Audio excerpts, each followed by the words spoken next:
عید الفطر سے پہلے مردے کیوں روتے ہیں؟ جن کا کوئی اپنا اگر فوت ہو چکا ہے تو ایک بار یہ ویڈیو ضرور دیکھیں۔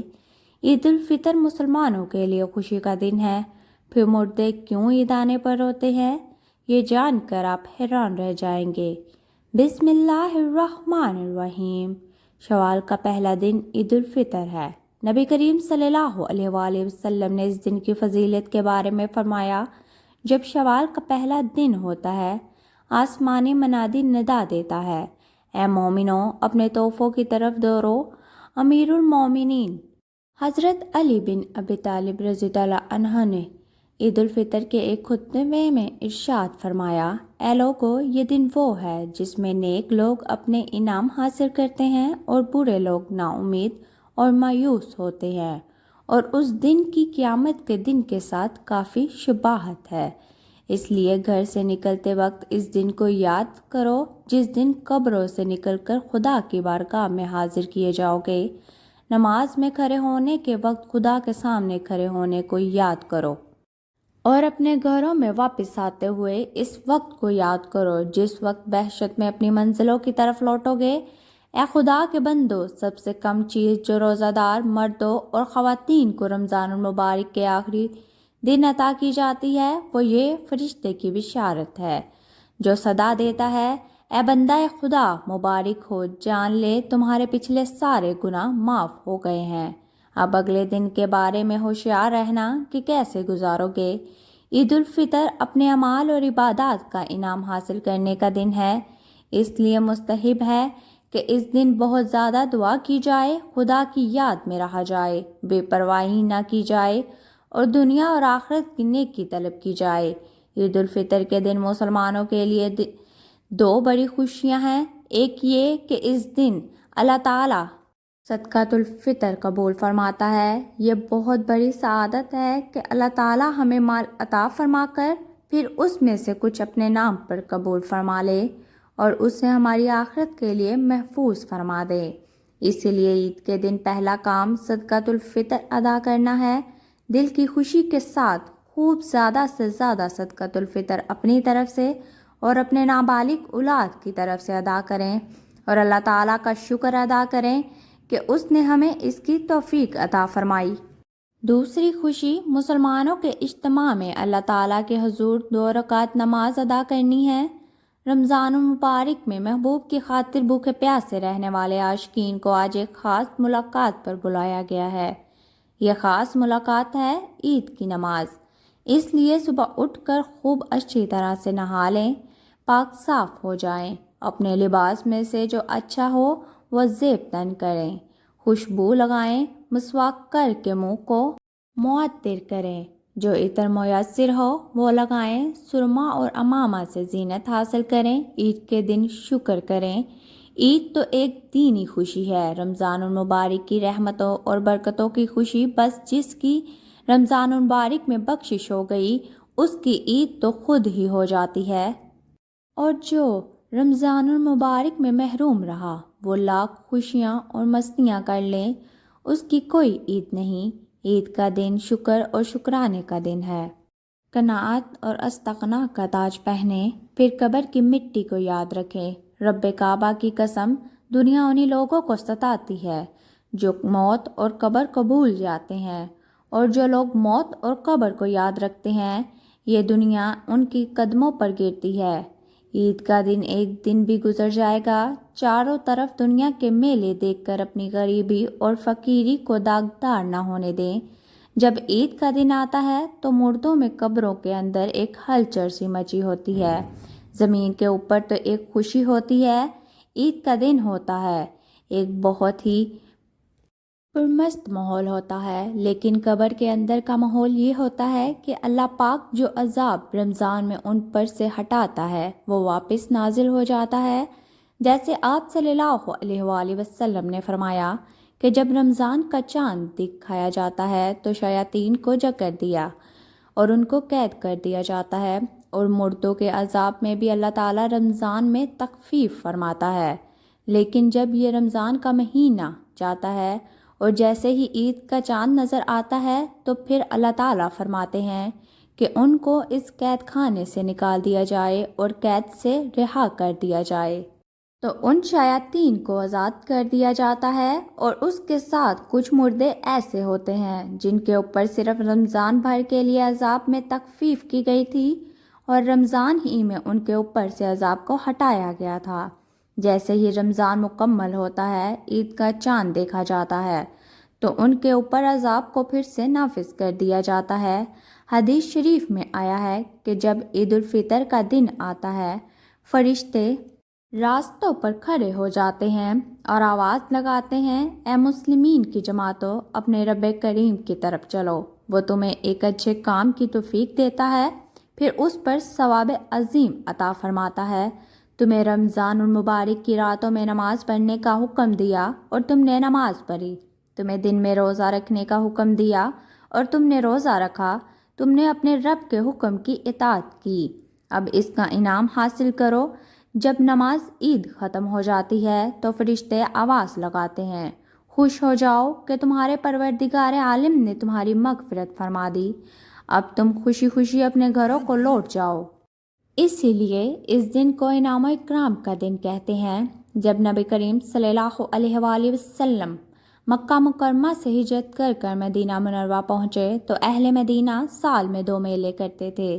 جب حضور اقدس صلی اللہ علیہ وآلہ وسلم نے دریافت فرمایا یہ کیا ہے، انہوں نے عرض کیا، یا رسول اللہ صلی اللہ علیہ وآلہ وسلم، زمانہ جہالیت میں ہم ان 2 ایام میں خوشی مناتے تھے۔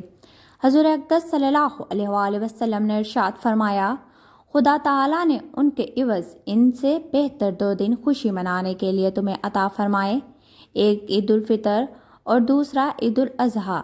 عید کے دن 2 رکعت نماز واجب ہے، جن لوگوں پر جمعے کی نماز فرض ہے انہی پر عید کی نماز واجب ہے، اور جو شرطیں جمعے کی نماز کی ہیں وہی عید کی نماز کی ہیں، مگر عید میں نماز کا خطبہ نماز کے بعد پڑھا جاتا ہے، اور خطبہ پڑھنا اور سننے موقع ہے۔ عید کی نماز کے لیے اذان اور تکبیر نہیں بلکہ آفتاب بلند ہونے کے بعد سب مسلمان ایک جگہ جمع ہوں۔ جب سب جمع ہو جائیں تو امام ان کو 2 رکعت نماز پڑھائے اور ہر ایک رکعت میں 3 زائد تکبیریں کہی جائیں۔ ان زائد تکبیروں کو کہنا امام اور مقتدی دونوں پر واجب ہے۔ اس کے بعد امام ممبر پر کھڑے ہو کر خطبہ پڑھائے۔ اب بات یہ ہے کہ عید تمام جیتے جاگتے انسانوں کے لیے تو خوشی کا باعث ہے، لیکن مردے یہ کیوں چاہتے ہیں کہ کبھی بھی عید نہ آئے؟ ہم لوگ تو عید کی خوشی منا رہے ہوتے ہیں، لیکن مردے عید آنے کا غم مناتے ہیں۔ کچھ مردے ایسے ہیں جو عید کے آنے پر بہت دکھ میں آ جاتے ہیں، اور بہت مصیبتیں ان کے اوپر آنے والی ہوتی ہیں، اور اس وجہ سے وہ لوگ بہت زیادہ پریشان ہوتے ہیں۔ ہم لوگ ادھر ادھر شاپنگ کر رہے ہوتے ہیں، گھوم رہے ہوتے ہیں، ہم لوگوں کو عید آنے کی خوشی ہوتی ہے کہ عید جلدی آئے، لیکن مردوں کو عید آنے کا دکھ ہوتا ہے۔ آپ صلی اللہ علیہ وآلہ وسلم نے ارشاد فرمایا کہ اگر کوئی انسان رمضان کے مہینے میں انتقال کرتا ہے تو اس کے اوپر عذاب نہیں ہوتا، اور قبر میں اس سے سوال و جواب نہیں کیا جاتا، چاہے وہ کتنا ہی گنہگار بندہ کیوں نہ ہو۔ رمضان میں انتقال اس کا ہو جائے تو رمضان کے مہینے کی برکت اس کو یہ ملتی ہے کہ رمضان بھر اس سے نہ سوال جواب ہوتے ہیں اور نہ ہی رمضان پر اس کے اوپر عذاب نافذ کیا جاتا ہے۔ اور جیسا کہ حدیث پاک کا مفہوم ہے کہ قبر کے اندر مردے کے لیے جہنم کی کھڑکی کھول دی جاتی ہے، اور وہ مردہ قبر کے اندر جہنم کی تپش کو محسوس کرتا ہے، تو جو گناہگار مردے ہوتے ہیں وہ اس طرح سے جہنم کے عذاب کو اور گرمی کو قبر کے اندر محسوس کرتے ہیں۔ لیکن جب رمضان کا مہینہ آتا ہے تو آپ صلی اللہ علیہ وآلہ وسلم نے ارشاد فرمایا کہ جب رمضان کا چاند دکھایا جاتا ہے تو جنت کے دروازوں کو کھول دیا جاتا ہے، جہنم کے دروازوں کو بند کر دیا جاتا ہے، قبر سے عذاب کو ہٹا لیا جاتا ہے، اور اللہ تبارک تعالیٰ کی رحمتوں کا نزول ہوتا ہے۔ یہ ساری چیزیں ہوتی ہیں تو جو مردہ ہوتا ہے اس کو بڑی راحت ملتی ہے۔ رمضان کے آنے سے مردہ بڑا خوش ہوتا ہے کہ ہمارے اوپر سے عذاب ہٹا لیا گیا، جو قبر کے اندر ہمارے لیے جہنم کے دروازے کھولے ہوتے تھے وہ دروازے بند کر دیے گئے، تو وہ مردہ بڑی راحت محسوس کرتا ہے۔ اب سوال یہ پیدا ہوتا ہے کہ جن لوگوں کے اوپر سے اللہ تعالیٰ نے رمضان میں عذاب ہٹا لیا تو عید کے بعد ان کے اوپر عذاب نافذ ہوتا ہے یا نہیں؟ کچھ مردے ایسے ہوتے ہیں جن کے اوپر عذاب نافذ نہیں ہوتا، لیکن بہت سارے مردے ایسے ہوتے ہیں جن کے اوپر عید کے دن ہی، جیسے رمضان کا مہینہ ختم ہوتا ہے، فوراً ہی اسی طرح سے عذاب شروع ہو جاتا ہے جیسے پورا سال وہ لوگ قبر میں عذاب اور سزا بھگت رہے تھے۔ عذاب میں وہ لوگ پھر ملوث ہو جاتے ہیں، گرفتار ہو جاتے ہیں۔ بعض علماء فرماتے ہیں کہ جب کوئی انسان رمضان کے مہینے میں انتقال کرتا ہے اور اسے قبر میں سوال جواب نہیں ہوتے، اور جب ایک مرتبہ اللہ تعالیٰ کسی کے اوپر سے عذاب کو ہٹا لے تو پھر دوبارہ ان پر عذاب نازل نہیں کرتا، بشرط یہ کہ اس کے لیے کوئی ایصال ثواب کر رہا ہو یا مغفرت کی دعا کر رہا ہو۔ ہر مردے کو اس کے اعمال کے مطابق سزا دی جاتی ہے۔ جو نیک لوگ ہوں گے جن کو اللہ تعالیٰ نے کافی کر دیا کہ ان کو 2 یا 4 6 مہینے سزا ہوگی، بس اب ان کے اوپر سزا نافذ نہیں ہوگی۔ ہر رمضان کی برکت سے ان پر سے عذاب ہٹا لیا گیا، تو اب اگر اللہ نے چاہا تو ان پر بھی کبھی عذاب نہیں ہوگا۔ لیکن اگر کوئی بہت زیادہ گنہگار ہے، مثلاً کوئی ایسا بندہ ہے جس کا اسلام سے تعلق ہی نہیں، جو اسلام کو جانتے ہوئے بھی اسلام کو مانتا نہیں تھا، کفر اور شرک کا مرتکب ہو، تو اگر اللہ نے چاہا تو اس پر رمضان کے بعد بھی عذاب جاری رہے گا، اور اگر اللہ نے اسے معاف کر دیا تو پھر اس پر کبھی بھی عذاب نہیں ہوگا، رمضان کے بعد بھی نہیں، کیونکہ اللہ معاف کرنے والی ذات ہے، اس کی رحمت سے کبھی مایوس نہیں ہونا چاہیے۔ ناظرین، جب رمضان کا مہینہ ختم ہوتا ہے تو رمضان کی برکتیں بھی ختم ہوتی جاتی ہیں، شیطان کو قید سے رہا کر دیا جاتا ہے، مردوں پر سے رحمت کا معاملہ ختم ہو جاتا ہے، جہنم کے دروازے جو بند تھے رمضان میں وہ رمضان کے جانے سے کھول دیے جاتے ہیں، جنت کے دروازوں کو اللہ تعالیٰ بند فرما دیتا ہے۔ ان سب باتوں کا مردوں کو علم ہوتا ہے کہ کب رمضان شروع ہو رہا ہے اور کب ختم، تو رمضان کے جانے سے اہل قبور یہ سوچتے ہیں کہ کب رمضان جا رہا ہے، اور پھر عید جیسے ہی آئے گی اس کے بعد ہم پر عذاب کو پھر نافذ کر دیا جائے گا، جس کی وجہ سے وہ غمگین ہو جاتے ہیں اور روتے ہیں۔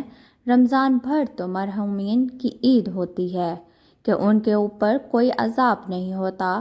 ہم لوگ رمضان کے آخری عشرے میں جب اپنی مغفرت کی دعائیں رب العالمین سے کرتے ہیں تو پھر ہمیں اپنے مرحومین کے لیے بھی زیادہ سے زیادہ ایصال ثواب کرنا چاہیے، اور صرف اپنے ہی مرحومین کے لیے نہیں بلکہ تمام مومنین مومنات، مسلمین مسلمات من جملہ کہا کریں کہ جو بھی مسلمان اس دنیا سے رخصت ہو چکے ہیں، اللہ تبارک تعالیٰ ان تمام لوگوں کی مغفرت فرمائے، اور اللہ تعالیٰ ان کو جنت الفردوس میں اعلیٰ سے اعلیٰ مقام عطا فرمائے۔